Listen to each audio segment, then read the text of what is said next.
رسول اللہ صلی اللہ علیہ وسلم کا فرمان ہے علیکم بقیام اللیل، قیام اللیل کو اختیار کرو، لازم پکڑو۔ فإنہ دأب الصالحین قبلکم، یہ پہلے نیک لوگوں کا شیوا ہے۔ وقربۃ الی ربکم، اللہ کی قربت کا ذریعہ ہے۔ مکفر للسیئات، اس سے گناہ معاف ہوتے ہیں۔ ومنہاۃ للآثام، گناہوں کو معاف تو اللہ کرتے ہی کرتے ہیں، تہجد پڑھنے والا گناہوں سے بچ بھی جاتا ہے۔ ومطردۃ للداء عن الجسد، جسم کی ایک ایک بیماری کو اللہ تہجد کی وجہ سے دور فرما دیتے۔ اور دو ضرورتیں تہجد پوری کرتی ہے جو میری اور آپ کی ہمیشہ ضرورت رہتی ہے اور ہوگی، پیش کر دیتا ہوں، امید ہے آپ ہاں میں جواب دیں گے۔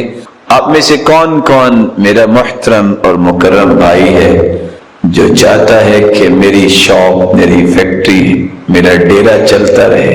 کوئی نہیں چاہتا؟ خواہش تو ہے نا سب کی، اللہ سب کو برکتوں سے نوازے، اور ہر ایک کی خواہش رہتی ہے میں جو بات کروں نا یہ آخری بات ہو، اس کے اوپر کسی کو بات کرنے کی جرت نہ ہو۔ یہ دونوں چیزیں کیسے حاصل ہو سکتی ہیں؟ تہجد کی وجہ سے۔ أيها المزمل قم الليل إلا قليلا نصفه أو انقص منه قليلا أو زد عليه ورتل القرآن ترتيلا إنا سنلقي عليك قولا ثقيلا إن ناشئة الليل هي أشد وطئا وأقوم قيلا إن ناشئة الليل هي أشد وطئا ووطاء وَأَقْوَمُ قِيلًا، رات کو اٹھ کے نماز پڑھنا، جو انسان یہ کام کرتا ہے اس سے بڑھ کے دنیا میں کوئی مضبوط دل والا نہیں ہو سکتا۔ وَأَقْوَمُ قِيلًا، اس کی بات کی کوئی کاٹ نہیں کر سکتا۔ کیوں؟ اللہ تعالیٰ اس کی زبان کو اپنی نگرانی میں لے لیتے ہیں، اور بات ہی ایسی ہوتی ہے جس کا انکار ممکن نہیں ہوتا۔ اس لیے تو رسول اللہ صلی اللہ علیہ وآلہ وسلم نے صحابہ کرام کو کیسے کیسے اس چیز کی رغبت دلائی۔ آپ نے فرمایا من قام بعشر آیات لم یکتب من الغافلین، 10 آیتیں جو اللہ کے سامنے کھڑے ہو کے پڑھ لے اس کا غافلوں سے نام کاٹ دیا جاتا ہے۔ دوسرے انداز میں بھی آپ کی خدمت میں پیش کر دیتا ہوں۔ 10 آیتوں سے مراد کیا ہے؟ آپ میں سے کس کس میرے محترم کو سورۃ الفلق اور سورۃ الناس یاد ہے؟ آپ کو قرآن کا کوئی سب یاد نہیں ہے؟ اٹھ کے 2 سورتیں پڑھ لیں، 2 سورتوں کی 11 آیتیں، آپ کبھی غافل نہیں ہوں گے۔ شریعت کو دیکھیے، اللہ کے رسول نے کان یقوم فی اول اللیل وفی آخرہ وفی وسطہ، آپ نے تہجد رات کے شروع میں بھی پڑھی، آخر میں بھی پڑھی، درمیان میں بھی پڑھی، جب آپ کو موقع ملے۔ آپ یہ 3 موقع اختیار نہیں کر سکے۔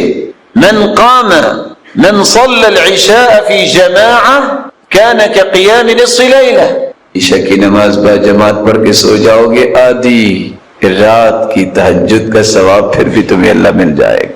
ومن صلی الفجر والعشاء فی جماعہ کان کقیام لیلہ، جو فجر اور عشاء کی نماز کو با جماعت پڑھ کے سوتا ہے اللہ اس کو بھی تہجد کا ثواب دے دیتے۔ 5 طریقے۔ چھٹا طریقہ، رات کو آپ پڑھتے تھے تہجد۔ من نام عن حزب او شیء من ذلک، جو بندہ رات کو قرآن پڑھتا ہے سو گیا، بیدار ہی نہیں ہو سکا، وہ صبح سورج نکلنے کے بعد ظہر تک 12 رکعتیں پڑھ لے، رب تعالیٰ اس کی تہجد ہی کنسیڈر کرے گا۔ پڑھی صبح ہے، ملے گا ثواب تہجد کا۔ 6 طریقے۔ 7واں طریقہ، من اتی فراشہ وهو ينوی ان یقوم یصلی من اللیل، جو رات کو تہجد کی نیت کر کے سوتا ہے، فغلبت عیناہ حتی اصبح، نیند کا اتنا غلبہ ہوتا ہے کہ صبح تک بیدار نہیں ہو سکا، کتب لہ ما نوی، اللہ فرماتے ہیں میرے بندے نے نیت تو کی تھی نا، فرشتوں نیت کے مطابق اس کے نامہ اعمال میں رات کی تہجد لکھ دی جائے۔ پڑھی نہیں، وَكَانَ نَوْمُهُ صَدَقَةً عَلَيْهِ مِنْ رَبِّهِ عَزَّ وَجَلَّ، اور اس کی نیند کا بھی صدقہ بنا دیا جاتا ہے۔ اوتروا یا اہل القرآن، آٹھواں طریقہ، وتر پڑھا کرو اے اہل قرآن۔ جو وتر پڑھ کے سوتا ہے، اللہ کے رسول نے پوری زندگی سفر اور حضر میں وتر اور صبح کی سنتیں نہیں چھوڑی۔ جو وتر پڑھ کے سوئے گا، اللہ تعالیٰ اس کو بھی تہجد کا ثواب دیتا۔ رسول اللہ صلی اللہ علیہ وآلہ وسلم نے طریقہ بھی بتایا ہے کہ آپ تہجد کیسے پڑھیں، کیونکہ کچھ لوگ کہتے ہیں جی کوشش تو کرتا ہوں اٹھا ہی نہیں جاتا، کچھ لوگ کہتے ہیں جی اٹھ تو جاتا ہوں بس ہمت نہیں پڑتی، کہ ایسا ہوتا ہے؟ کچھ لوگ کہتے ہیں بس گھنٹی لگائی تھی، الارم تو بجا لیکن بات نہیں بنی، بس اٹھ کے بیٹھتا ہوں پھر سو جاتا ہوں۔ دوسرا کہتے ہیں وضو کر کے آیا تو جی چاہ جو تھوڑا سا سو جاؤں، تو پتہ چلا کہ فرض نماز بھی گزر گئی۔ مختلف سوالات بتاتے ہیں کہ اللہ کے رسول کا طریقہ ان کو آ جائے تو ان کے مسائل حل ہو سکتے ہیں۔ طریقہ کیا ہے؟ میرے ساتھ رہیں گے انشاءاللہ، کر دیں بیان۔ اگر کوئی سچی تمنا رکھتا ہے کہ وہ تہجد پڑھے تو اس کے لیے پہلا کام یہ ہے کہ وہ رات کو سنت کے مطابق جلدی سو جائے۔ 4 لوگوں کو اجازت ہے، وہ اجازت کو استعمال کر سکتے ہیں۔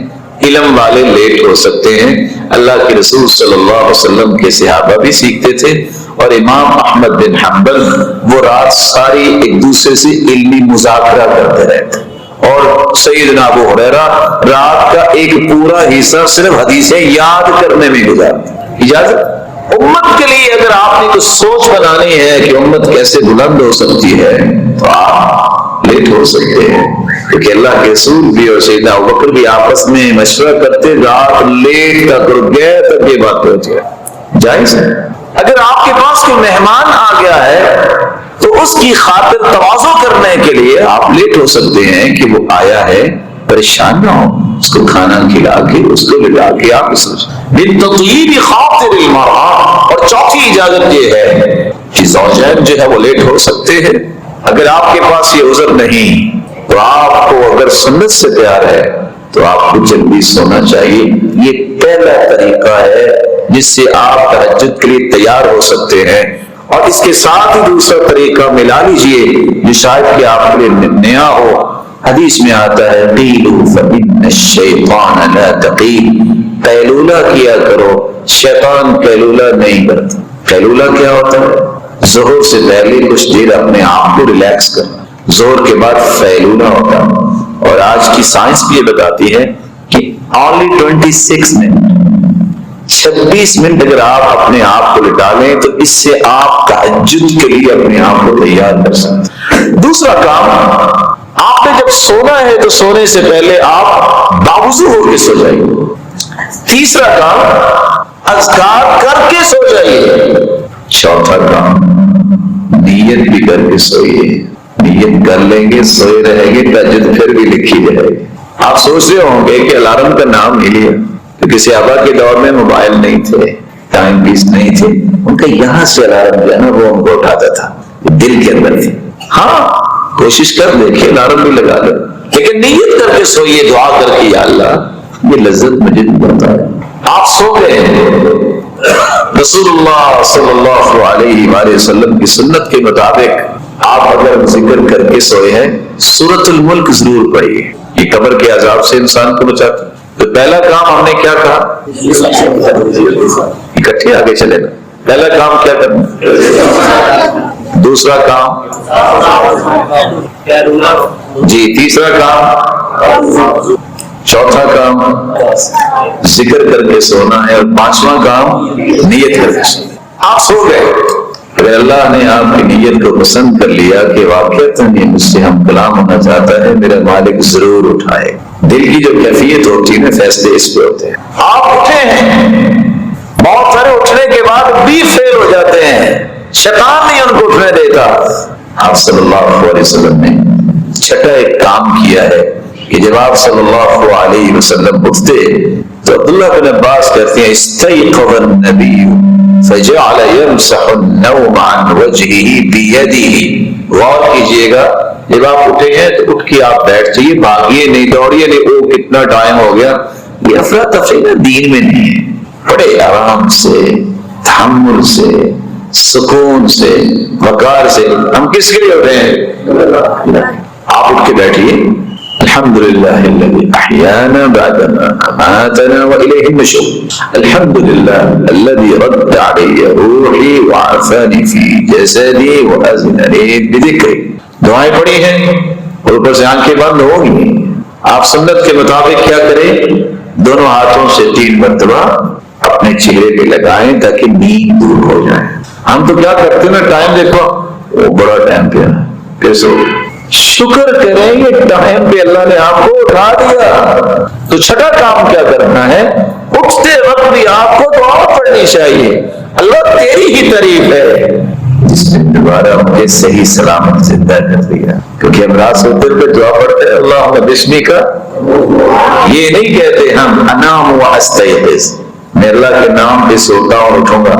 اموت و احیا، میں اللہ کے نام پہ ہی مرتا ہوں اور زندہ کیا جاؤں گا. یہ غور کیجیے، نیند بھی جو ہے الموتۃ الصغریٰ، یہ چھوٹی موت ہوتی ہے. اللہ یتوفی الانفس حین موتها، اللہ جب کسی کو سلاتے ہیں اس کی روح کو قبض کر لیتے ہیں، چاہے تو واپس کر دے چاہے تو واپس نہ کرے. رسول اللہ صلی اللہ علیہ وآلہ وسلم کا طریقہ کہ وہ دعا پڑھتے اور اپنے چہرہ انور پہ ہاتھ پھیرتے اور سورۃ آل عمران کی آخری آیتیں پڑھتے.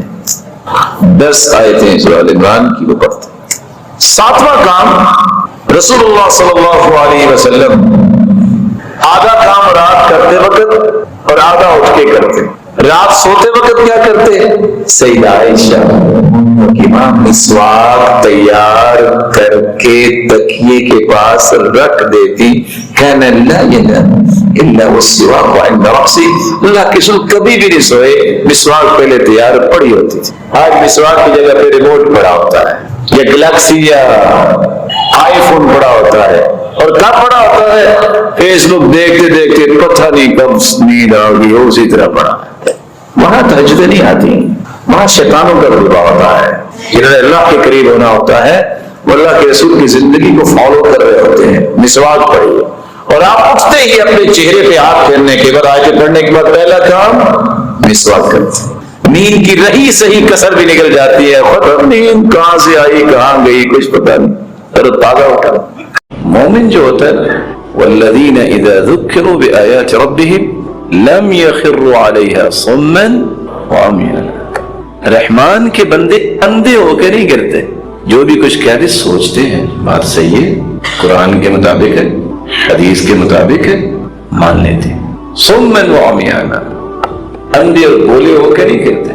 آج دیکھ لیں جو قرآن و سنت کی بات کرتا ہے کہتے ہیں خشک سی باتیں ہیں، تو جو دبا کے جھوٹ بولے، کہانیاں گھڑے، طرح طرح کے قصے بیان کرے، کہتے ہیں واہ کیا کمال کی بات اس نے کی.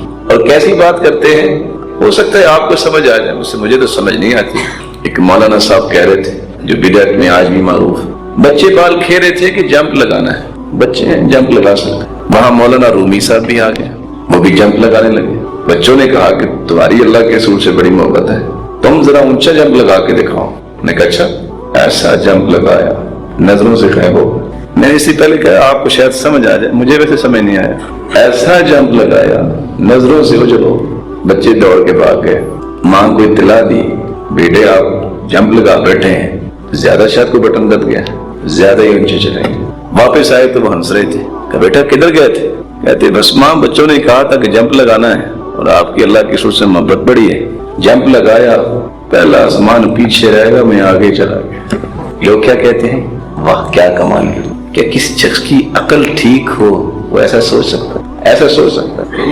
حیرانگی کی بات ہے. اللہ تعالیٰ معاف فرمائے. اور لوگ اس پہ بھی کہہ رہے ہوتے ہیں واہ واہ واہ واہ سبحان اللہ. ایک اور بات جو شاید کہ مجھے سمجھ نہیں آئی، آپ کو سمجھ آ گئی ہوگی. بندہ تو کوئی نہیں تھا، ایک کتا تھا، تو اس کو کوئی چوٹ آ گئی تو اس نے آگے بڑھ کے اس کو پٹی کی، اس کے ساتھ خیر کا معاملہ ہو گیا. اس نے اپنے بڑے کو آ کے بتایا کہ پہلے تو میرا کام نہیں ہو رہا تھا، تو میں نے کتے کو پٹی کی تو وہ کام ہو گیا.